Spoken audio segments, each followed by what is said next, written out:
Departure into the runway, then a left turn into the left downwind. Cessna over the threshold, coming up on the white dot, at or beyond the white dot, left turn first available. I got a high wind coming up on about a half-mile final, clear to land at or beyond. Traffic on the left face, you're following a Cessna down, low off your left. Square it up just a little bit, and then we're going to get you in. Start your descent, though. Start your descent on the base. Traffic on final, give me follow on base. Base traffic, start turning toward the numbers now. High wing coming up on quarter-mile final, take it all the way down to the green. Cessna taxiing on the green, expedite down to the next hard surface. Get me some speed. There you go. Go, go, go, go fast. This is going to be good. I got traffic on a mile final. You're following traffic ahead and to your right. High wing coming up on the threshold. Take it all the way down to the green dot. 5 Charlie Sierra, 2 mile final. A mile final, turn north, and we're going to just make you, we're going to bring you back around. Jet traffic's coming up on about a mile and a half final, runway 9er clear to land. Okay, all right, let's listen up, guys. If you're on final for runway 9, I want you to offset to the left. I got a jet that's landing on runway 9. The jet's cleared to land runway 9 if you can make it. If not, just continue straight ahead. It looks like you're going around for the jet. That's fine, that's fine, that's fine.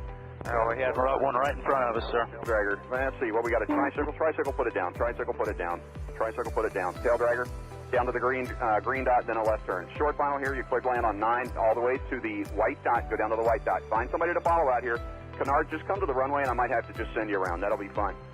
And for the jet, you just want to stay in this pattern, or you want to go back out for an instrument approach? Stay in a pattern, Charlie Sierra. All right, just stay with me here for a minute. And my tail dragger, let's see, over the numbers, go down to the green. And Canard's going to have to go around. Canard, go around. Canard, go around. Canard, go around. And my high wing here over the runway, keep it airborne. Keep it airborne. Do not descend. Do not descend. You got a fast guy behind you. Do not descend. There you go. Keep it airborne. Keep it airborne. As soon as the guy behind you gets slowed down, I'm going to put you down. So keep it airborne. The one that just passed the white dot, make a left turn on the hard surface. All right, my high wing tail dragger, you can put it down now. You can put it down now. And Charlie Sierra, let me get you about a mile off. Let's see, Charlie Sierra, lost. There you are. Make a left-hand turn. I'll try to resequence you here on the downwinds. We'll see how it looks. Short final, you're clear to land runway 9 on the white dot. Clear to land on the white dot. There you go. And the tricycle left on the hard surface and follow the flagman. Welcome. Thanks for being part of the show. And let's see, just find somebody to follow out follow on the final, and as you get close to the runway, if it's not going to work, we're going to send you around and then try to resequence you. Now, who else got sent around that's not back on the downwind? The Canard? Yeah, Canard. All right, Canard, there's a Gulfstream up there that went around too. I just lost sight of him, but you're going to make kind of a left-hand turn and stay low. I think Charlie Sierra, what's your altitude? 3,200. Okay, that'll be fine. Just maintain VFR. I don't know what else is up there above you. Probably most everybody's down here, so just make a left-hand turn. We'll try to get you back here. Canard's got the jet in sight. Okay, the RV, maybe an RV-10, whatever, you're on final. Keep your speed up and go all the way down to the, aim for the green dot for me. Actually, keep your speed up. There's a guy behind you. Aim for the green dot, and I'm sure that's plenty of room for you to land on runway 9. You're clear to land on runway 9. Number 2, you're going to go down to the white dot. Follow the white dot. Actually, you know what? That's 1,500 feet. You're going to land at the white dot.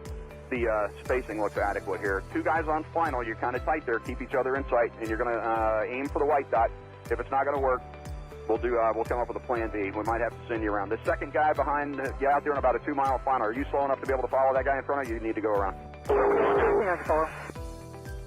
Well, I probably shouldn't ask that because I had about 5 guys answer me, so I should know better than that after 35 years, you would think, right? All right, so let me see.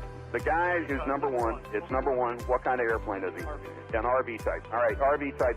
Keep it airborne for me. Keep it airborne. And I got a fast guy behind you. The number 2 guy over the trees there. Go ahead and put it down on the numbers. Put it down on the numbers. My first guy just coming up on the numbers at the over the grass at the numbers. I want you to keep it. T-minus 1 minute and counting. Hello.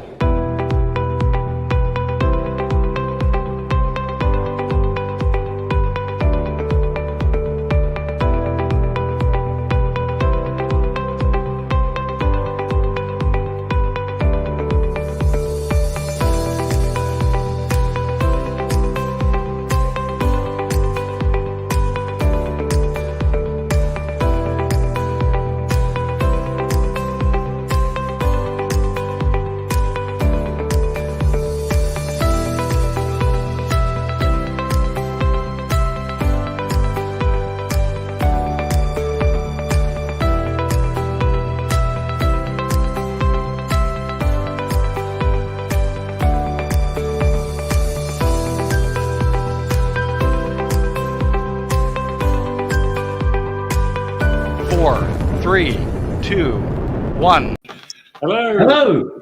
Hello, everyone, and welcome to this Thursday evening's live stream. Yes, we're back. We're no longer sitting around on the Cirrus stand at Oshkosh, sadly. We're all in our little boxes, I was going to say. I guess we are. So it was a great week. I hope you enjoyed last week's live stream. We certainly enjoyed doing it. Anyway, some things never change, and one thing that never change is that we'd like to thank Sky Demon for supporting the live stream. Thank you very much, Sky Demon. Without you, it would be very much harder to do this, and we do appreciate your support. And here is your tip this week from Hannah. Hi everyone, I hope that you're well. Let me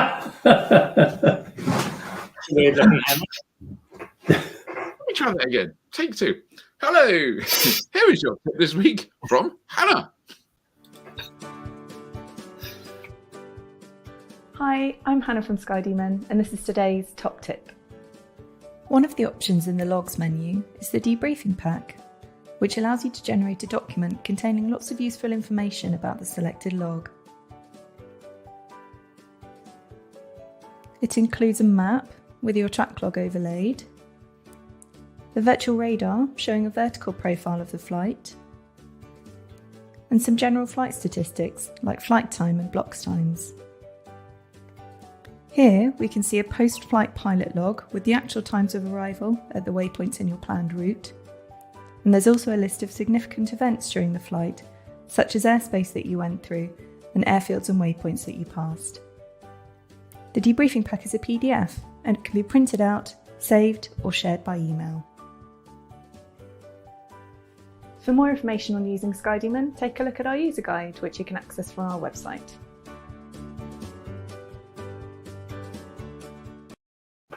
So much data, unbelievable. There you go, so much data, and you can email it. So if you think you've infringed a little piece of airspace and you just want to apologise, you can send it straight to infringements@caa.co.uk and say, look, I'm sorry, but this is what I did. Yeah, if you think you have, if you want to prove that you haven't infringed a bit of airspace, probably more preferably, you can use it for that too. I wonder if you could get that set up as an auto send after every flight. That's it. Probably not. Or the reverse. Sky Demon just reports you. So Sky Demon says, "Congratulations, you infringed. I've sent your data to the CA." This is going in a terrifying direction. I can just see Dave's eyes getting wider. I'm not going to stray into. I'm not going to say anything at all. I'm going to just say. Andrew Kempton said, "Woo, a log of all infringements, handy." Yeah, just, at least on the positive side, because there have been a few times when people have gone, he or she have been low flying, he or she has infringed, blah blah blah blah blah. If you got that whole proof there as well, which you don't have to share with anyone, obviously, you can go, there you go. As my mum would say, stick that in your pipe and smoke it. But there you go. Right, I think we were hoping to have Simon live. He is still alive, but he's just not with us live. He sent in a video. He might have joined in. So let's just play this weekend's weather. I'm guessing it would be sunny and not much rain would be my guess, but you never know. Could be wrong. Here you go. Hi everyone, hope that you're well and looking forward to the weekend. It looks like being a decent weekend of flying ahead. This is the forecast for Friday. Got a weak ridge of high pressure that's across Ireland and across England and Wales on Friday. That's building all the time. It's going to be bringing us fair conditions, good visibility, very good visibility in fact in places, maybe 50, even 60 kilometres, and bases of around 4,000 feet, tops about 6,000 feet. Could just be one or two showers affecting northern and western coast of Scotland, northern and western Ireland, maybe an odd one across northwest England, but this isn't going to ruin things too much. Bases there at around 3,000 feet, tops up at about 8 to 10,000 feet in those showers. Cloud increases across western parts of Ireland later on in the day, but generally it is going to be a fair day. Now, for Saturday, fronts are dragging their way eastwards during the course of Saturday. These bring increased cloud across Scotland. There could be some outbreaks of light rain across the north and the west, but you see here on the cloud ceiling forecast, those green colours indicating 2,000 foot bases. So the base is not that low, although low enough to be causing some hill fog there. More eastern parts of Scotland should fare better. Here we're into pretty decent flyable conditions. May just be one or two spots of rain across the hills of the far northwest of England. And bases there about 2,000 to 2,500 feet and the tops at around 10,000 feet. But generally, it's not bad overall. For the south, much better conditions. Yes, more cloud, but bases of around 3 to 5,000 feet, tops about 7,000 feet, and it will be dry.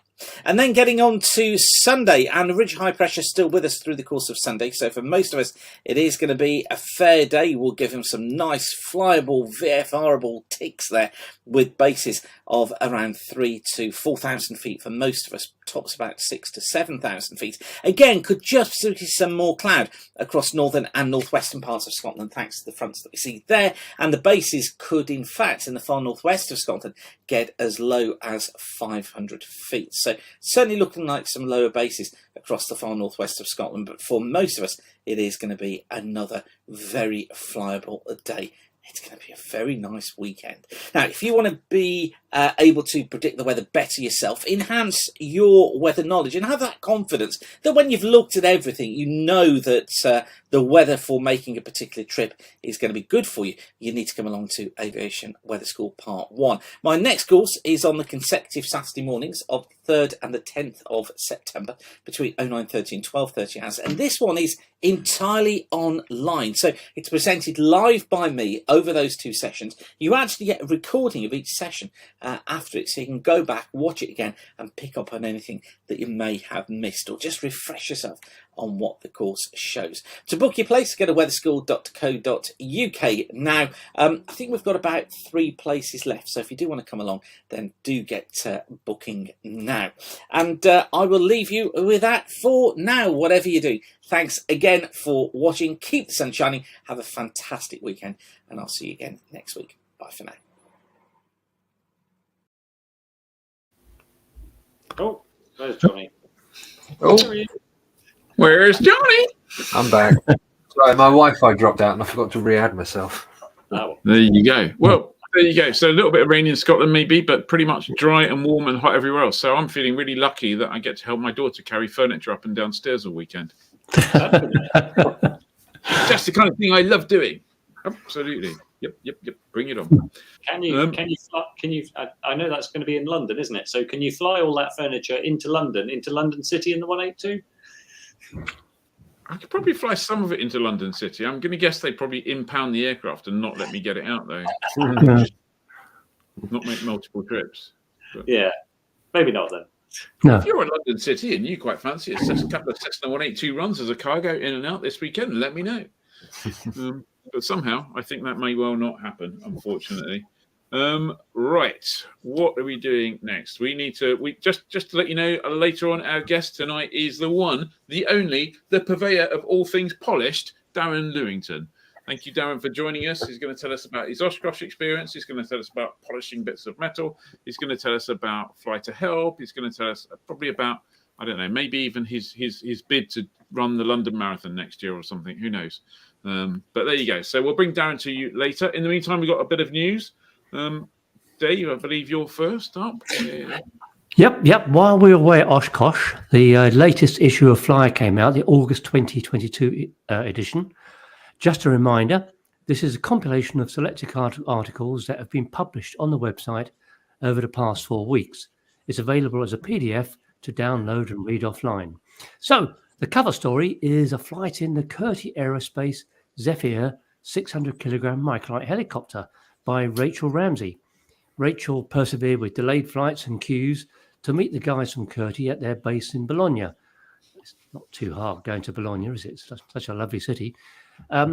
So it's the first flight by anybody on the magazine world of this helicopter. So we're quite pleased, quite happy about that. Rachel also wrote another feature this issue on 2 Westland. It's a bit of a helicopter issue. She wrote another feature on 2 Westland helicopters, the Scout and the Wasp, 2 ex-military helicopters. And she also wrote the first of her new column for Flyer.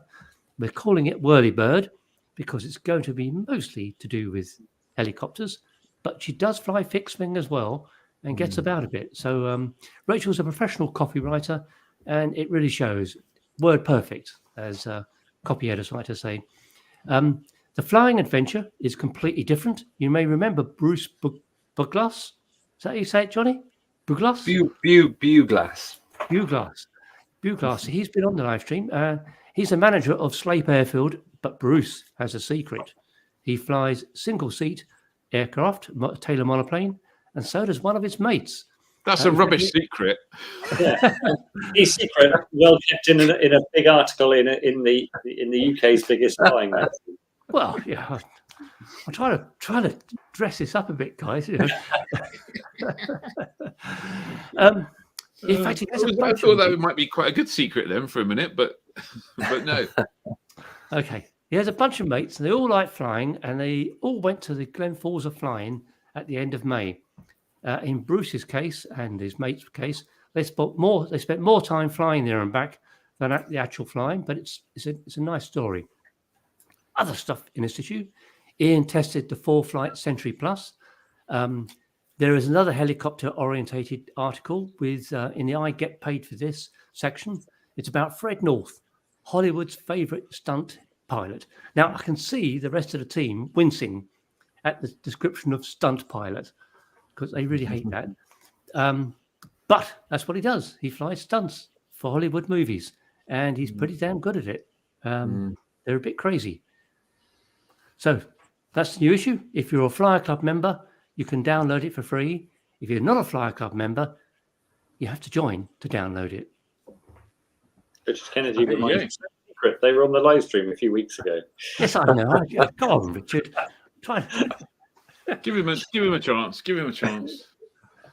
Okay, right. Well, as you all know, we were at Oshkosh last week, and I think the next bit is probably worth rounding. Well, we're not quite finished rounding it up yet, but we're going to round it up with some numbers. We got the official Oshkosh press release, so Ed's got those numbers, and here's a picture of us at Oshkosh just to accompany that story.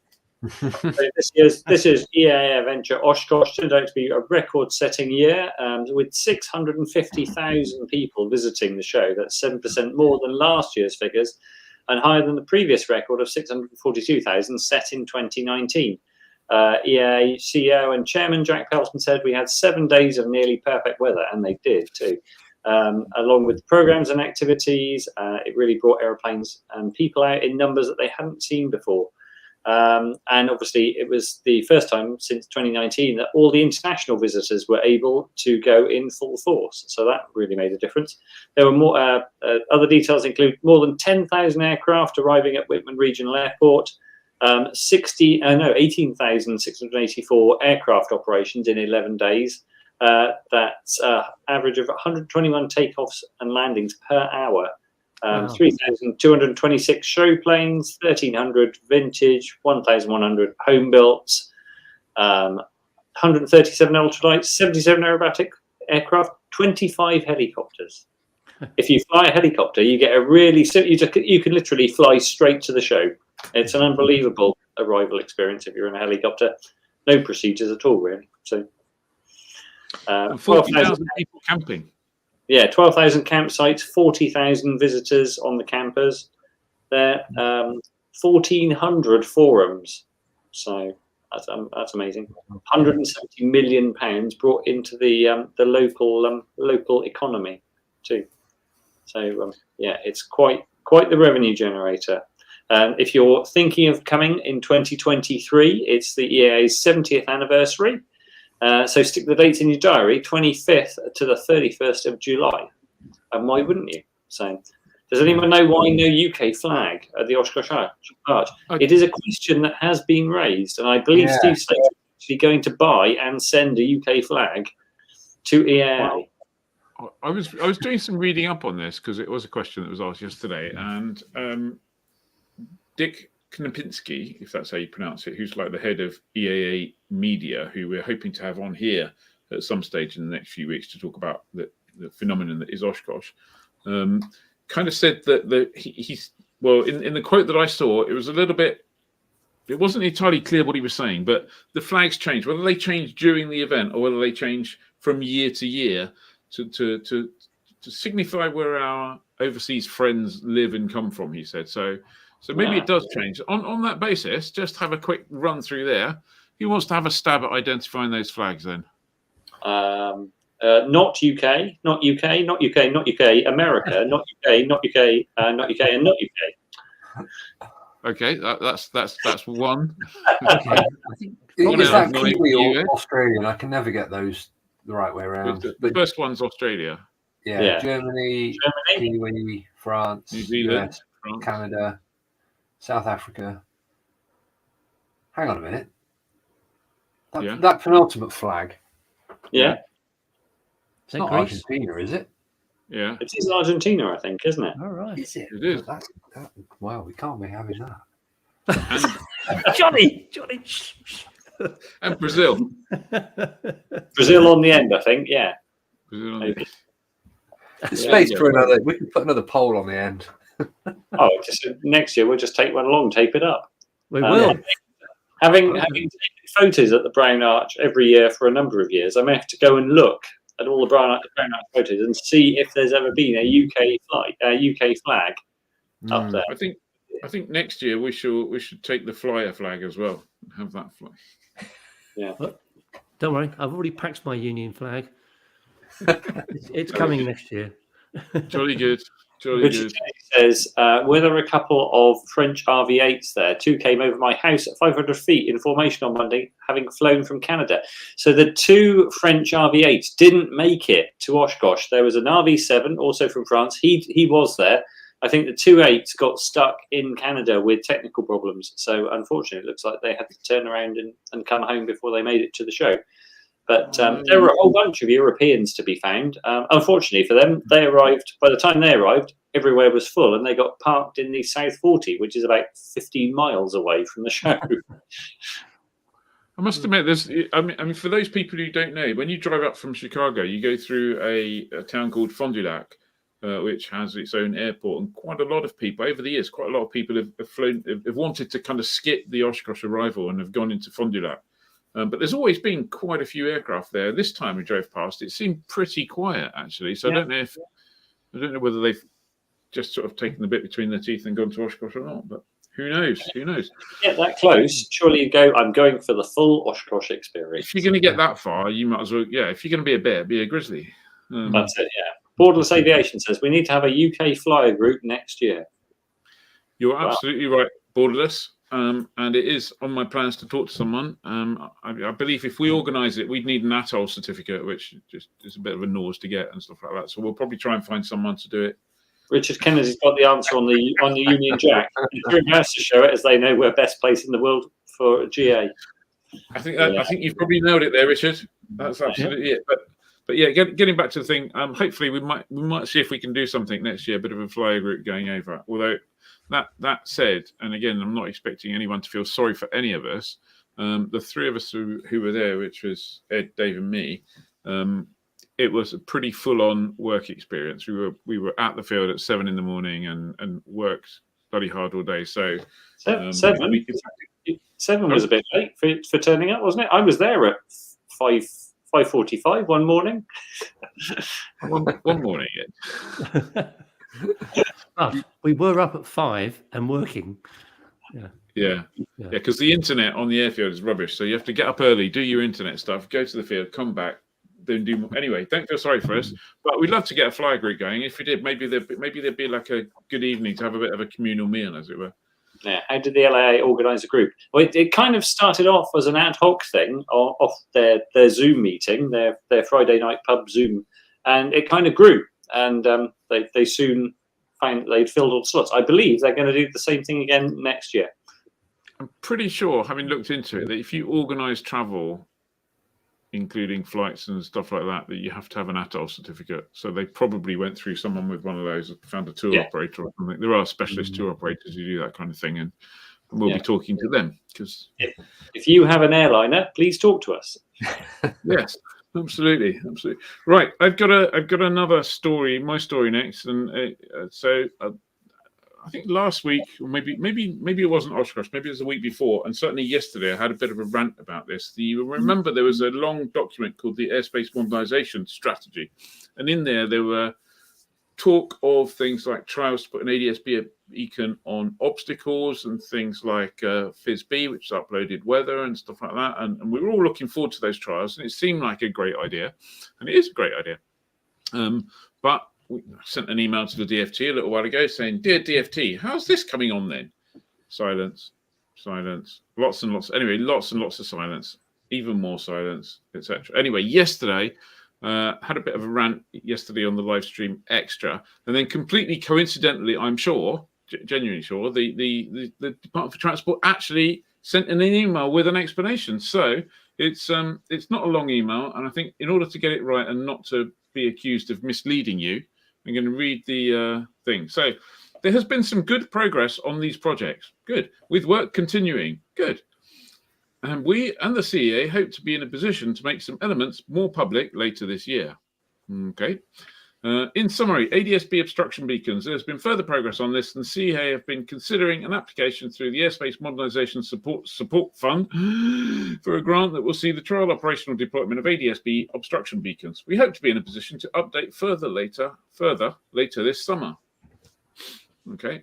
And FISB trial, the CEA is working towards delivering. I love this one. This is a great phrase. I must remember this. The CEA is working towards delivering progress. We expect to launch a call. We expect to launch a call on next steps in autumn. What does that actually mean? Does that mean like someone goes out their front door and go, next steps, come on in, time for bed? I'm just waiting for the end of summer when there's a knock on the door and it's the CA with your next delivery of progress.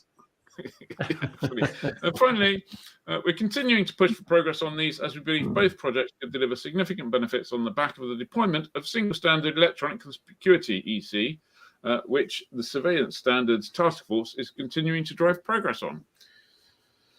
So I guess you could summarize that as we're working on it. And I think they probably are working on it, and we'll certainly keep on at them and make sure that we report on their work on it. And let's hope that before too long, we start to get some of the things that could be of big benefit to us. So that's the DFT story. But I have to say, the CA is working towards delivering progress. Is Richard Kennedy says, surely we just need to tell DFT that ADSB beacons will aid eVTOL. Richard Kennedy, I don't know how old you are, but that is very cynical for someone so young. Although you could be right. Oh dear. Yeah. Johnny. Yeah, I think we've skipped one, haven't we? Have we? Again? No, yeah. We're good. You're next. Yeah, we're good. Yeah. So, news today. Kemble is closed. They've put out a notice on social media saying that the aerodrome is closed, which includes AV8, so you can't go there by road. We don't know if it's reopened or will be reopening tomorrow. The road on the outside of the airfield is certainly still shut. There was a bit of an accident earlier, which we won't go into too much detail or speculation about that, but needless to say, the airfield's been closed, and I think there's probably a bit of work to be done, actual physical rebuilding and things to be done there before the airfield will be reopened again. New fence, but thankfully everybody was okay. Everybody was okay, weren't they? I believe. Yeah. I think 2 have gone to hospital, but what could have been an otherwise much more terrible outcome. We don't have to be too coy about it. There was a video circulating on social media, which we're not going to show. But crikey, that the people in that aircraft, they just had an amazing near miss with a couple of airliners. I don't know whether they were controlling that or not, but they slipped in between 2 parked airliners out through the fence. It was a very, very nearly a big deal. Onto the road, in between onto traffic. the road. Yeah, it was. Absolutely, could have been an awful lot worse than it was for sure. And incidentally, that video that was circulating earlier has been taken down, I believe. Right. Whether it was taken down because someone's sold it to someone exclusively or not, I don't know. But it's no longer there. Right. Okay. Next story. That's yours, Dave. It's mine. Right. This is a little story about a well-known company at Biggin Hill called Falcon Flight Training, and they've teamed up with a company called Aerodynamics Flight Academy in Malaga, Spain, to offer a complete range of flight training. It's particularly useful if you want or need a CAA and a NIASA license. So it's going to be appealing mostly to the professional pilot brigade. But It's I mean, they're a lovely bunch at Biggin Hill, and it's a good company. Interesting to see. They've got fantastic facilities at this place in Malaga, as well as obviously having the weather. They've got practically every flight simulator under the sun. And tapas. And tapas, yes. But I think also, I think the significant thing was this. I believe that this is the first time since we left EASA that the UK's approved an overseas school. I'm not entirely sure about that because there are a couple of companies already working with European flight academies. So that's a point we need to clarify. I mean, from one I know, for instance, Aviation Southwest at Exeter, they're already working with an ATO approved training organisation in Malta. And there are other examples like that as well. So I'm not entirely sure it's the first one to be approved. Okay. Yeah. Guess we'll find out. There you go. Well, let's stick to overseas stuff. Quick story from me. As you spotted, if you saw it on the forum, as of the 1st of August, France has removed all kind of necessity to provide any COVID proof, any letter of intention, any attestation, any piece of COVID-related paperwork in order to go to and come back from France, regardless of where you're going to or arriving from or going back to. I know there was someone on the forum said we went yesterday, which was after August 1st, and the people at the 2K still wanted to see it. So the news probably hasn't trickled down to the douanier everywhere. But I think that won't be too long. It does. And you can always take a copy of the French website, official website, and go, look at this. Nah, nah, nah, nah, nah. Although that might result in some rubber gloves. Yeah. Never go nah, nah, nah, nah, nah, to a customs officer is my tip. But anyway, so that's good news. So that means we can makes life much easier and back to normal for flying to France at least, which has got to be a great thing, hasn't it? What is that story there, Johnny? Oh yeah, I had a quick one from David Eads, who's probably watching. This is via David Eads from Jonathan Milbank, who runs Longside Airfield up in Scotland, to say that they found some chaps with a white van poking around the hangars early in the morning, and he just wanted to pass on the message for airfields to be vigilant of visitors turning up early hours, because they said they were definitely up to no good. They were challenged and then they scarpered, and they were in a white Mercedes Sprinter van. I don't know if Dave legally I can say a number plate on here, but I don't think so. Somehow. No, white Mercedes Sprinter. Did they have a set of metric spanners that fit Rotax engines? Well, if you open the back of the van, maybe they would have. Yeah. Yeah. Right. So yeah, that was just a message from Jonathan Milbank via David Eads to keep your eyes peeled. It was a Romanian white Sprinter van.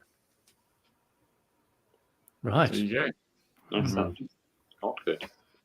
Ed. We're recruiting is the big news. Could you be the latest addition to the Flyer team? We're on the hunt for a marketing guru to join Seeger Publishing to help drive growth on our website, across our membership base, and our professional pilot careers events activities. The full job description is on LinkedIn, but basically we're looking for someone with marketing background who has experience of things like social media, email, website management, and more. And we'd love for someone who is in the GA world with some aviation experience, ideally, but it's not a deal breaker for the right kind of person. You can drop Ian a line, or you can click on the link I'm going to stick in the comments, and that will provide you with all the information you will need. So if you know someone who might be interested in that, let them know. If you're not up for it and you know someone who might be, pass it on. So that'd be good. So thank you very much for that. And then, Johnny. Yeah, we've not asked this for a long time, have we? Johnny, what's back? He's actually in the air right now. Who's this? Where's Mac? Mac, yes. He's kind of got around a big chunk of the world without us really realizing. There he is. Look at him. So I think he's going between Anchorage and somewhere beginning with K, which is his next stop between Anchorage and Seattle. So he should be in Seattle by, I think, Saturday. But no, he's motored on. He's all of Southeast Asia. He did the jump from Japan to a US island and the Aleutian Islands, which was a hell of a flight, I think, in terms of it was a long one across the oceans. Obviously, he had to miss Russia for obvious reasons. But yeah, well done, Mac. Crispin Horsfield says, "Catch a can." That's the one. There you go. If anyone, I don't know if I'm not sure if you can read that on your screens, but he's currently doing 130 knots. Very good. And I guess the good news is that he'll be early for Oshkosh next year. Yeah, 1,679 meters is his altitude. Nice. It's got it. What's that got to be? 4,000-ish feet, something like that. Yeah. He's probably got enough time that he could actually just hang around in the US for a year, go to Oshkosh, and still get the record. Oh yeah, yeah, definitely. You never know. You never know. Right, let's remove that. Should we bring in that Darren chap? He's been waiting patiently. Let's bring him in. Darren, I'm just going to move you up here, and then I'm going to press a different button here. There you go. Yeah. Big Darren, how you doing? Kind of on that post-Oshkosh come down, really. It's just not the same, is it, over here? It's not quite. No, it's not. We're not the best place in anywhere for GA, are we, really? And just being there last week, which is just incredible, underlines that. The US is definitely the best place in the world for general aviation, I have to say. By a long way.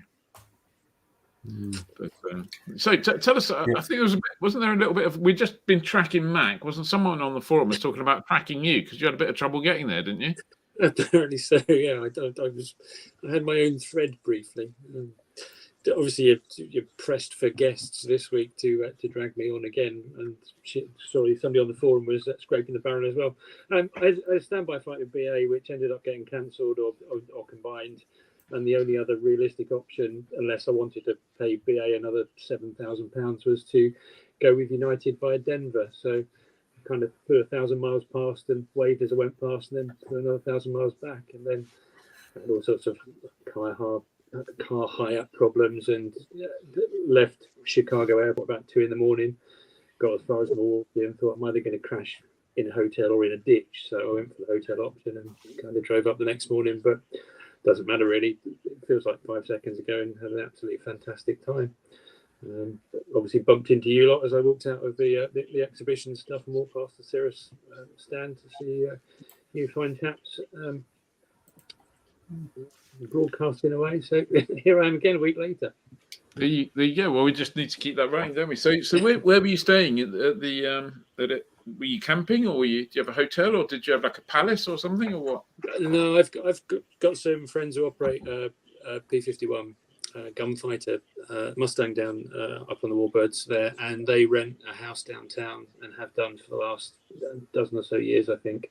So it sort of becomes a crash pad for all their mates, and there's different faces there every morning. And I was upgraded from the basement to an airbed in the front room this year, so that was all good stuff.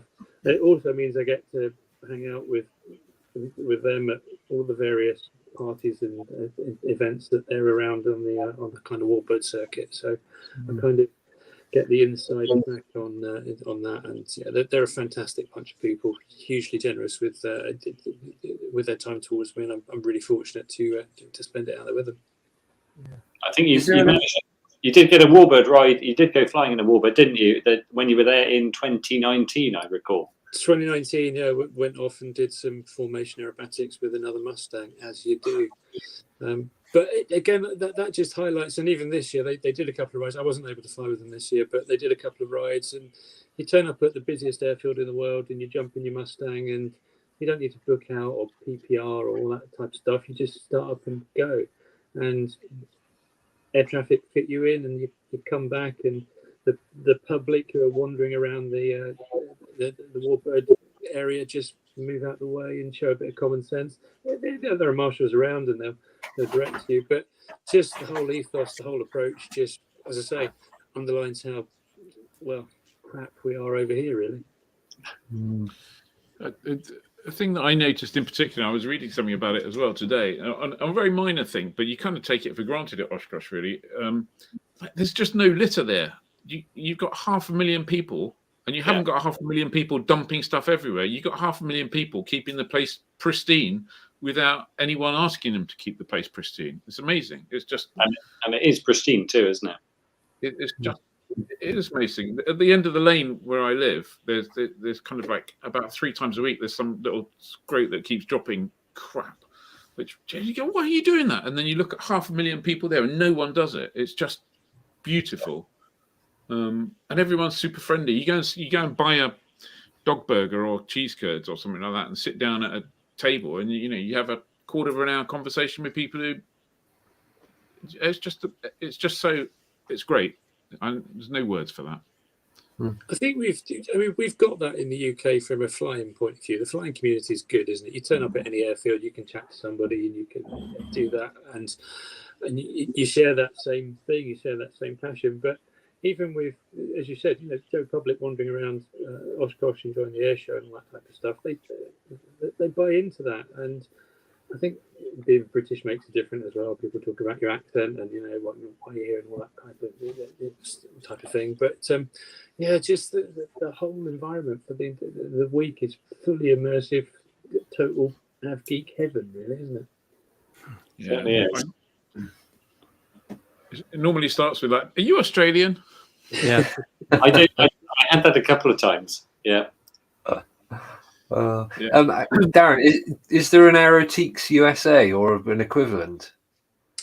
I had a couple of. I caught up with a few people out there. There's a company called Moto Art who specialise in making the little plane tags, and also did some furniture and some really beautiful bespoke pieces. So I had a good chat with them, and just chatting about the market in general and how things have changed. A lot of new players in the marketplace. A lot of people trying to jump on their bandwagon, but what they do really well. Completely unexpectedly bumped into a client who recognised my shirt and said, "Oh, I've got one of your clocks," which was just bizarre in the middle of the field in Wisconsin.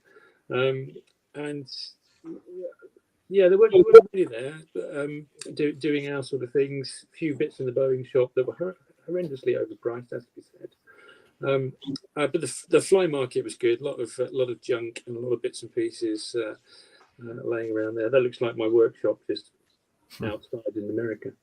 I have to say, in the fly market, my favourite thing, and it's I haven't got a photo easily to hand, but there was a 70% scale Stuka that was being sold for not very much money, and it was a project, just needed a little bit of work.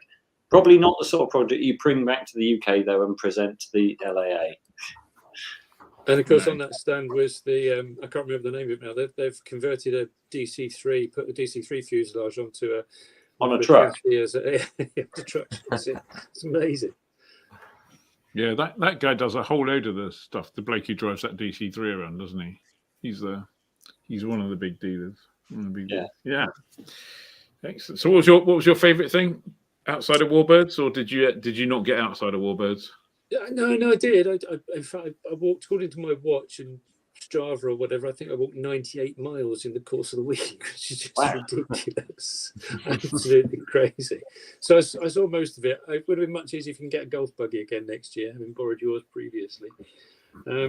Highlight for me, without a doubt, was seeing my Sea Fury, my personal Sea Fury. I wish it was, which was in the museum where I grew up as a kid in Southend. Was flying and displayed on Wednesday, I think, and it was absolutely fantastic to see in the air. Sadly, it left Oshkosh and went to its new home in Texas.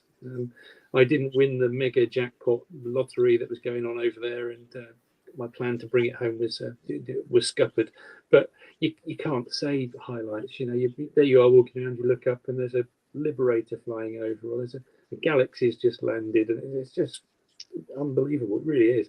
Anybody who hasn't been absolutely has to go. By the end of the week, the Harvards become almost as annoying as mosquitoes. There are just so many of them. I can still hear Bell 47s. It's such a continuous noise. It almost becomes imprinted in your brain. It does, doesn't it? Does. Yeah, good. Right, well, a bit of last minute notice here for you, Darren. You need to have a think about this. We're coming up to Fantasy Hangar. Ed's going to describe what it is, and then you need to have a think about your entrance, which you can come in at the end without a picture. So you need to paint the picture with your words. Isn't he going to have to go and have a look in the classifieds? Well, we might have to give him a buy on that bit. Yes. Okay. But in Fantasy Hangar, we were challenged in the Wednesday live stream extra by one of the members to come up with a single engine piston aircraft from the classifieds that delivers terrible miles per gallon. I know, go figure. But anyway, we're always up for an oddball challenge. So that was the challenge. Are we going to launch straight into Fantasy Hangar? No, because we have to. We paid thousands for this, so we need to run it. If I can just find the one. There you go.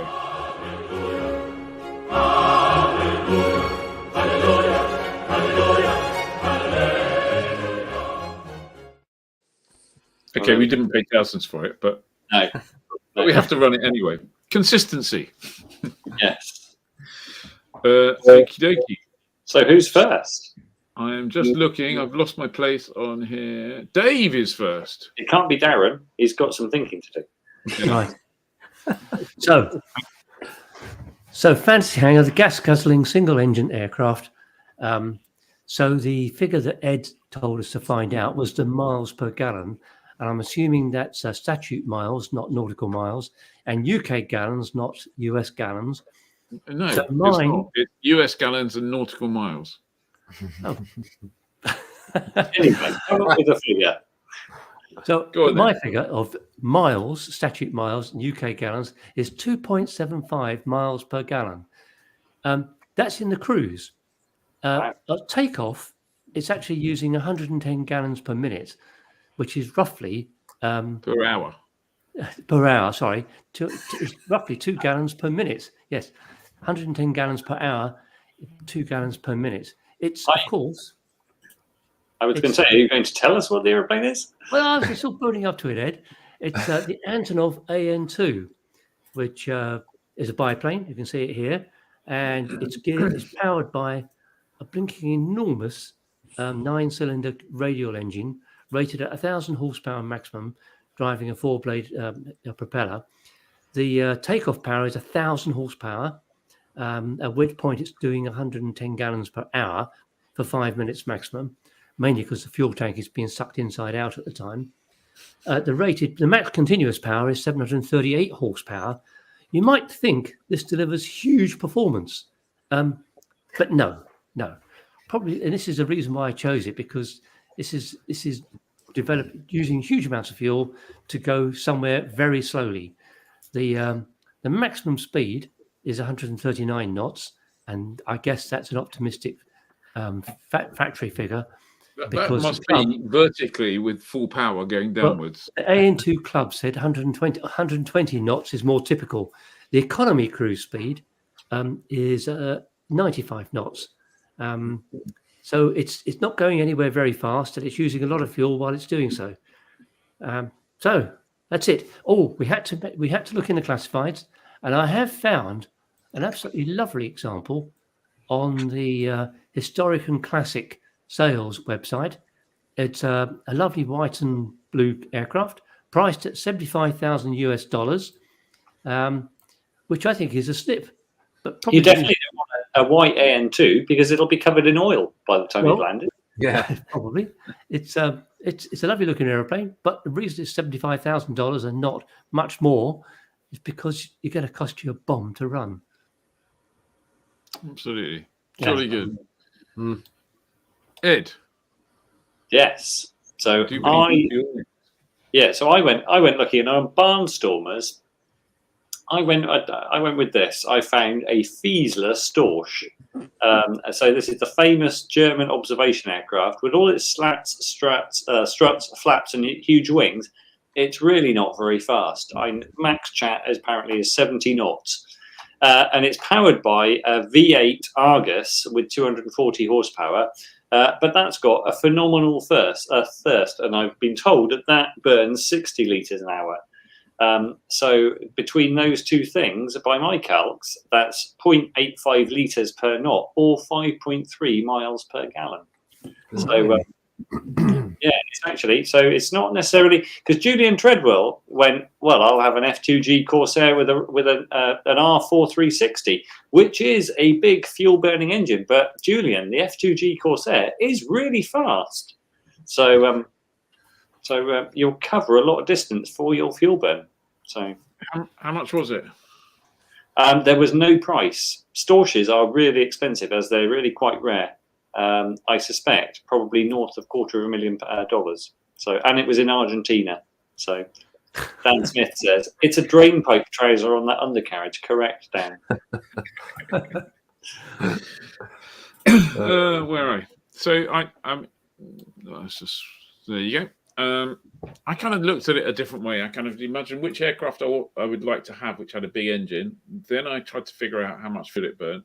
And then I went in the classifieds to make sure you could actually buy one. And it's a little bit of a strange way of doing things, but I got there. And I have to say, ever since I think on day 1 or day 2 of Oshkosh, I've been particularly smitten by a very, very, very beautiful polished aluminium Comanche 400, the one with the is it IO 720 engine, 8 cylinders, 11 litres or something like that. 11, I can't remember, 11 and a bit litres or something. And that burns at 75% power. So not even at full takeoff power, that burns north of 22 gallons an hour. The trouble is, it is quite a fast airplane, so it's not going to win this particular competition. So I reckon it does, by my reckon. I mean, the claims are 185 knots, which may or may not be true, who knows.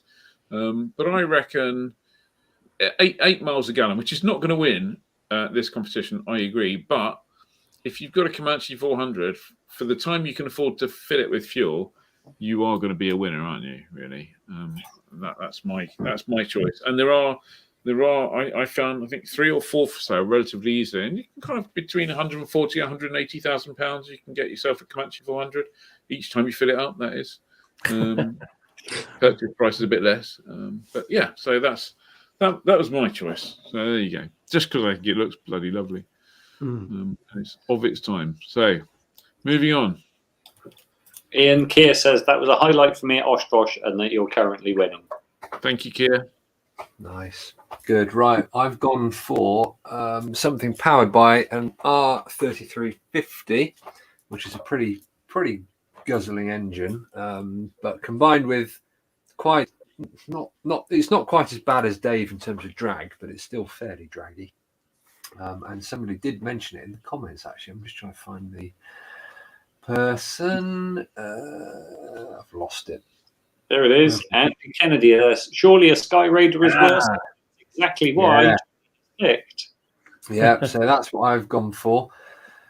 This particular one is for sale. So yeah, powered by an R3350, which produces, depending on which exact version it is, it's around about 2,700 horsepower. And it burns generally, the figure I've managed to get hold of is about 100 gallons an hour. And based on a cruise speed of about 200 knots, that gives me about 2 miles per gallon. Oh, which is pretty bad, but you'd look damn cool doing that 2 miles per gallon. I think, anyway. I think. Yeah. What was Dave's mile per gallon figure? 2.75. So Johnny will be the person making the arrival at a fly-in where Greta Thunberg will be looking at him with a really thunderful face going, Johnny, you are killing the environment. But then I just point at all the litter and crap left on the floor at Glastonbury and go, well, that's just as bad. So. Exactly. Yeah. So this is for sale through Platinum Fighters. It's $750,000 US. And handily, they've got a little tab, and you know how on some websites you can pay with finance. It says payments as low as $4,792 per month. Well, I think the good news is, Johnny, is that will seem like a real deal when you roll it out to Mrs. Salmon. She'll be like, yeah, no, where do we sign up? Yeah, I want one of those. Right then. put him on the spot. Yeah, the mental master is a bit tricky. I'm going to have to go for my Sea Fury, which is also right 3350. The max takeoff power fuel consumption is 275 gallons an hour. Wow. And it holds 200 gallons. Okay. I reckon you could put it in a climb because it will just keep climbing and climbing and climbing and climbing and climbing. Top out of the service ceiling, which was apparently 22,000 feet, albeit the Centaurus powered, and you'd be about 8 miles away from the airfield. So then you just run out of fuel, turn it around, and glide back, hopefully. So I reckon I've done 8 miles for 275 gallons of fuel, or maybe 16 if you count me coming back down as well. That's yeah. That's quite impressive. Mathematically, you won there.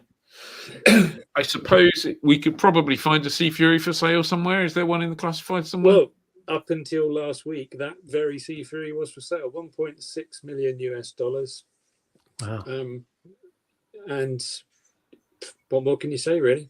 So Keir's done your calculation. He says that's nearly 18 litres a minute. That's basically more than a Rotax 912 burns an hour. Yes. Just staggering figures, aren't they?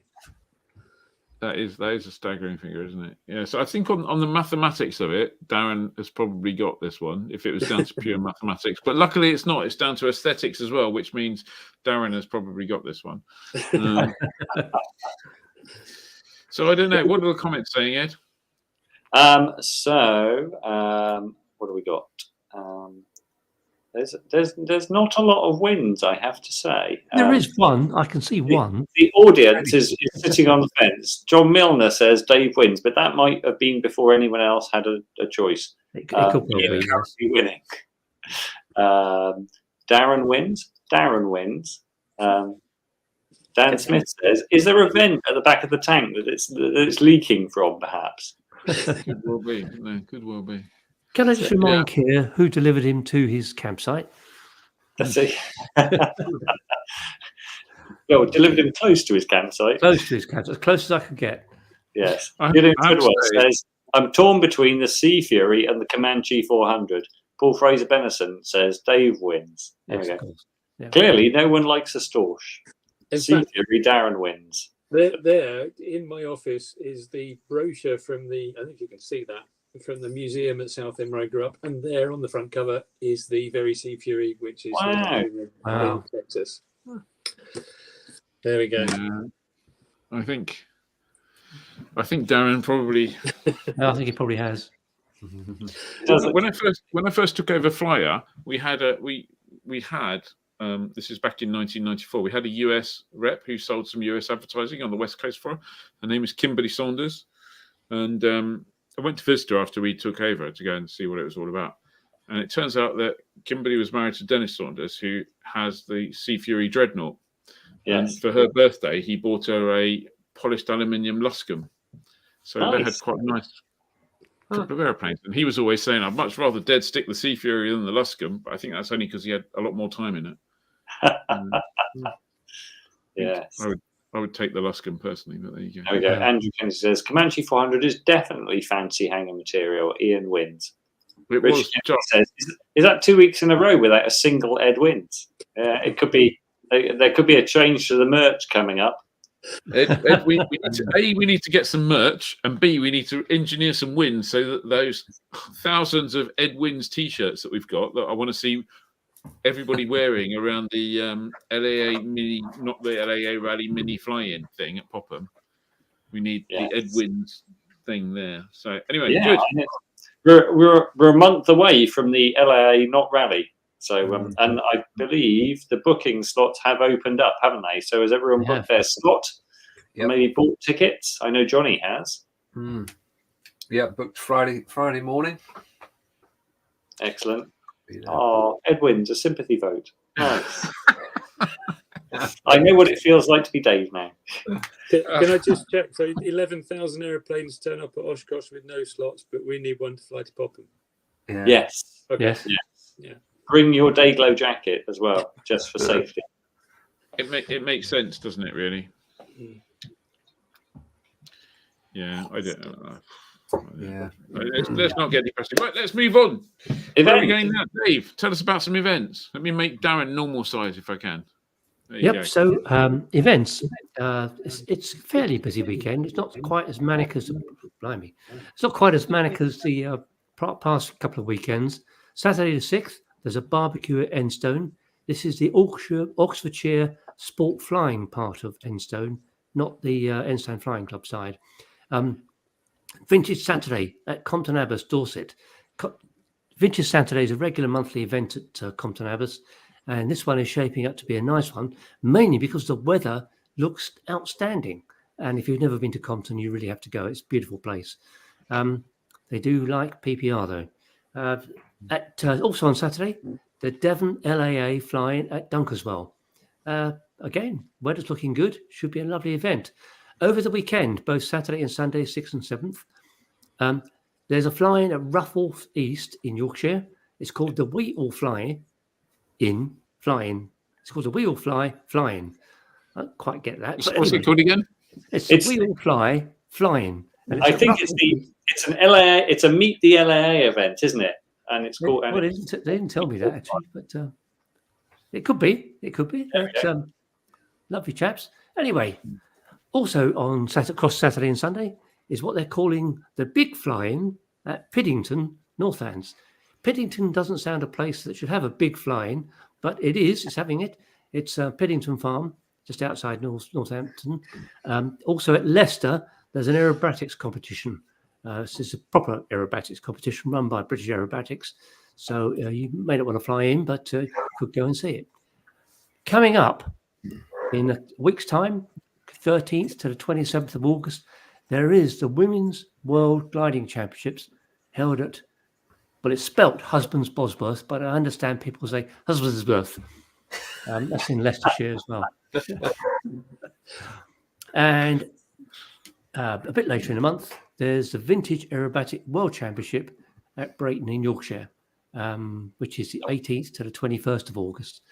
You can go in to see that, but you have to become a member of the Real Aero Club, which is based at Brayton. Which fortunately they've got a deal where you can join just for the rest of the year for a nominal sum for £20. So, yeah, good. That thing at East, where is it? East Rufford. Rufford East, yeah.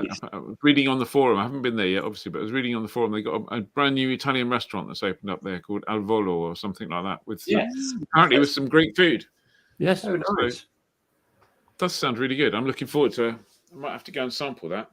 Good stuff. I did add one more, Dave, and I'm just going to flash the picture up because I spent ages making this, and because Darren's here. Trying to help them all. Oh yeah, absolutely. I go most years. It's great fun. If it's in Cheltenham, so you've got to be fairly local. But yeah, there's Where more is info it? on the flight. Doubletree The Doubletree in Cheltenham. And I think we get mates rates on the rooms as well. I need to talk to the team, and I'll put the details on the on the forum. Now that Kim has retired from Fly to Hell, but yeah, it's a good night. That's definitely a plan. That's definitely a planning ahead one. That one. Yeah, that is planning ahead one. Yeah, I quite fancy going along to that, but I think I would have to book a room.